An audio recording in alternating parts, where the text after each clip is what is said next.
Welcome back. Well, there are calls encouraging the family of Katlego Bereng to take legal action against the state. Former public protector advocate Thuli Madonsela is one of them. DNA confirmed that the body found in Thabo Bester's cell was Bereng's. The recent discovery has deepened concerns about security and corruption in South Africa's prisons. Joining us now is criminal lawyer Andries Nkome. Andries, thank you so much for your time and thank you for joining us on the daytime update. It does seem that there are a slew of legal remedies that are available to the Bereng family. Perhaps if you can take us through just exactly what those are. Thank you very much and thanks for having me. The procedure that relates to the death as well as the finding of the remains of Mr. Bereng could lead essentially to two avenues that should be taken. The first being that the criminal processes need to unfollow. That relates to a sentence being imposed on anyone that is found to have caused the death of Mr. Bereng. So I take it that the family has got to have an opinion that is given to them that says they need to be on watching brief insofar as, one, the investigation of the matter, as well as the prosecution of anybody involved.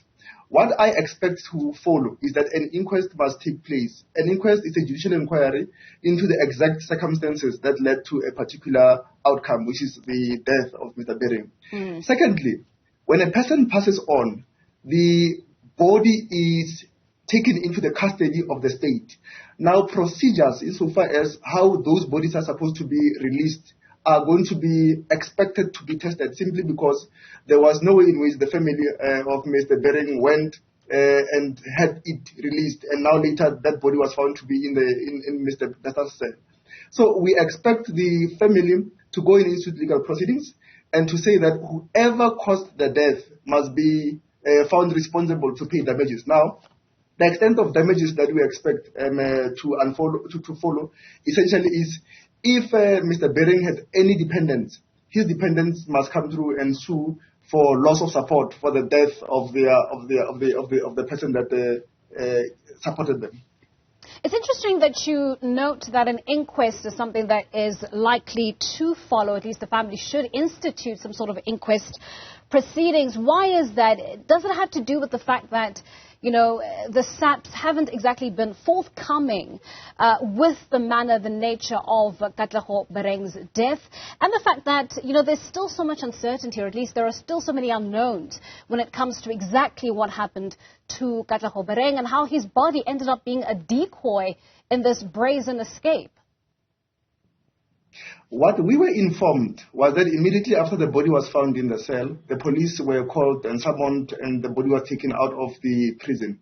What we don't have is clarity in relation to what investigations followed up until such time as now it has been confirmed that Mr. Bereng matched with his mother when the forensics were taken.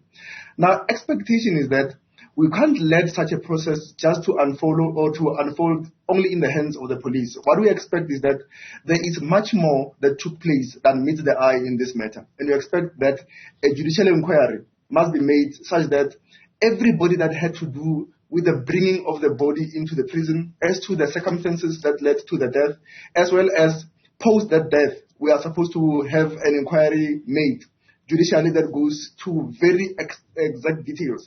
And only then are we going to be able to have the entire nation, maybe even the family of Mr. Bereng, satisfied in relation to who murdered Mr. Bereng before he could be brought to a cell that was burned at the later stage. Yeah.